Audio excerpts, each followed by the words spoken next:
दाखालि बावै जोङो नुदों जे नेशनेल इन्वेस्टिगेशन एजेन्सि NIA बे NIA नि स्पेसियेल कर्टआ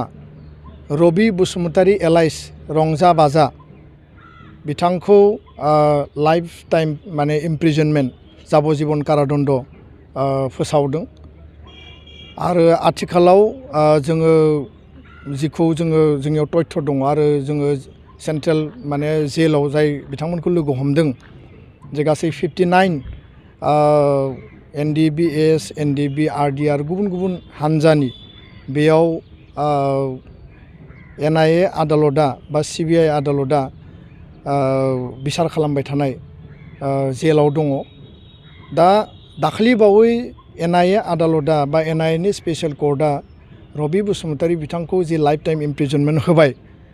बियो भेरि माच आनफर्चुनेट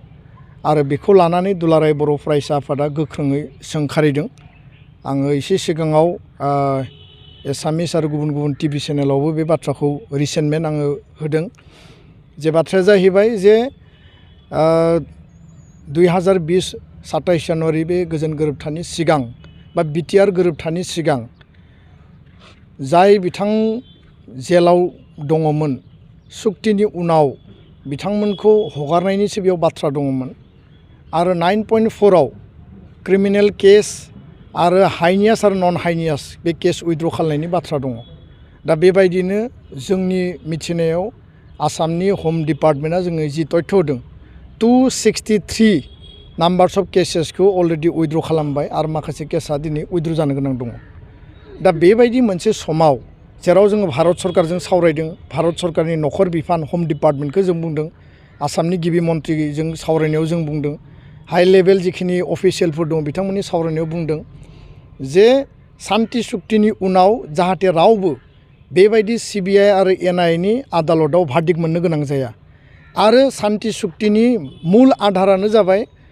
जोंनि ओनसोलखौ गोजोन लाबोनाय पिस लाबोनाय सान्ति लाबोनाय आरो नैथि आधारा जाहैबाय जे बे गोजोन गोरोबथानि गेजेरजों BTR एग्रिमेन्टनि गेजेरजों जोंनि थाखानाय 6 शिड्युल BTC खौ मोर पावार मोर अट'नमि मोर एरिया एक्सटेनसन बेबायदि माखासे एडिशनेल माने बेयाव राइट्स होनानै बेखौ माने बांसिन क्षमता गोनां खालामनाय दा एकर्ड इमप्लिमेन्टेशननि खामानिया सोलिबाय थादों टुडे अर टुमरो बियो जाफुंहैगोन बा जोबहैगोन नाथाय 59 जि जोंनि बारग' NDB हारिनि थाखाय जायफोरा नांबाय आरो दिनै रन्जन दैमारि आरो माखासे जोंनि जि 7 नाम्बार्स बिथांमोनखौ दिनै CBIआ स्पेसियेल कर्टआ भार्डिक्ट होनानै दोनदों गुवाहाटी हाइकर्टआ भार्डिक्ट होनानै दोनदों आरो बेखाय जोङो सुप्रिम कर्टआव बिनि आपिलखौ खालामनाय जाबाय पिटिशना फाइल जाबाय खेबनै हियारिं थांबाय नेक्स्ट हियारिं दंबावो दा जों खोब पजिटिभलि जोङो जायफोर सिनियर एडभकेट जायफोर माने बिनि सायाव खामानि मावदों जों पजिटिभलि बिखौ लानानै जोङो आवगायबाय थादों नाथाय बेबायदि समावनो जों मालाबाबो सानाखैमोन मालाबाबो लुबैयाखैमोन आरो बे बाथ्राखौ लानानै जों गोख्रोङै सोंखारिदों भारत सरकारखौ NIA स्पेसियेल कर्टखौ जे कुनु कारनाव सान्ति सुक्तिनि उनाव बे कर्टआ सोरखौबा आरोबाव जाबजीबन कारादण्ड सोरखौबा दायनिगिरि खालामनानै भार्डिक्ट होनाया बे कुनु कारनाव एक्सेप्टेबल नङा आरो बेखायनो जोङो थांनाय 15 नभेम्बराव भारतनि नखर जि नेहाथारि हम डिपार्टमेन्टनि हम सेक्रेटारि अजय कुमार भाल्लाखौ जों जेला लोगो मोनो आरो बिनि उनाव जेब्ला जोङो भारत सरकारनि नखर बिफानजों 10 जानुवारियाव सावरायो बे समावनो जों स्पेसियेलि बुंदोंमोन जे जायफोर जेलाव दङ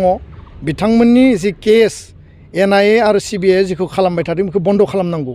आरो बेखौ बन्द खालामनायनि गेजेरजों बिथांमोनखौ हगारनायनि बेबस्था खालामनांगौ दा बिथांमोना बिनि सायाव इनिशिएटिभ लागोन होननानै बुंदोंमोन खिन्थु दिनैबो जोङो लानाय नुवाखै जोङो स्पेसियेल कर्ट CBI NIA बा हाइ कर्ट सुप्रिम कर्टखौ जों अनार होयो आरो महामान्य आदालतआ जि मोनसे न्याय बिसार खालामो बे थिगानो दङ खिन्थु नैबे जि न्याय होदों बिनि सायाव जि भार्डिक्ट होदों बेखौ जों एक्सेप्ट खालामनो हाया कारन सान्तिनि सुक्तिनि उनाव आरोबाव सोरखौबा जुदि भार्डिक्ट होनाय जायोब्ला बे सान्ति सुक्तिनि माने टटेल जि बेसिस बेखौनो बिसोर भायलेसन खालामनाय जादों आरो बेखायनो आं खावलायो जे NIA स्पेसियेल कर्टआ जि भार्डिक्ट होदों बे टटेलि एगेन्स्ट दा पिस माने एग्रिमेन्ट आरो बेखायनो जोङो गोदानै आरोबाव बर' हारिनि जानानै एकर्ड सिगनेटरिनि जानानै दुलाराय बर' फरायसा आफादा भारतनि नखर बिफाननो जों स्पेसियेल लेटार हरगोन खारन NIA CBI गासिबो हम डिपार्टमेन्टनि आन्दारावनो जुदिও बिथांमोना इन्डिपेन्डेन्ट एजेन्सि दा बेखायनो बिथांमोनखौ जों खावलायगोन जे NDB रिलेटेड आरो एकर्ड रिलेटेड जेसेबां केस दङ बे जि दायानो जाया मानो सिगाङाव दायनिगिरिमोन खिन्थु एकर्डनि उनाव बिसोर दायनिगिरि नङा दा बेखायनो जातिनि सार्थआवसो जिहेतु बिथांमोना नांदोंमोन बिथांमोनखौ हगारनायनि खामानि मावनांगौ आरो केस माने नोङो हियारिं खालामनानै सोरनिबा जाजमेन्ट होनाय मेटारखौ बन्द खालामनांगौ दिनैनि बे प्रेस मिटनि बा नोंथांमोननि मिडियानि गेजेरजों आङो स्पेसियेलि सरकार आरो रायजो राजाखौबो आङो सांग्रां जानो थाखाय खावलायबाय बिथांमोनखौ उदां खालामाब्ला दुलाराय बर' फरायसा दुलाराय बर' फरायसा आफादनिफ्राय स्पष्ट बाथ्रा जे NIA स्पेसियेल कर्टआ जि जाजमेन्ट होदों बे जाजमेन्टनि सायाव जोङो भारत सरकारनि हम सेक्रेटारि बिथांनो जोङो स्पेसियेल लेटार हरगोन आरो 59 जि सुबुं दङ आरो एडिशनेलि 7 numbers of Ranjan Daimary George बर' आरो गुबुन गुबुन जि दङ बिथांमोननि बेलायावबो माने आलादा आलादा मोननै लिस्ट खालामनानै जोङो हम सेक्रेटारिनि लेटार लिरगोन जाहाथे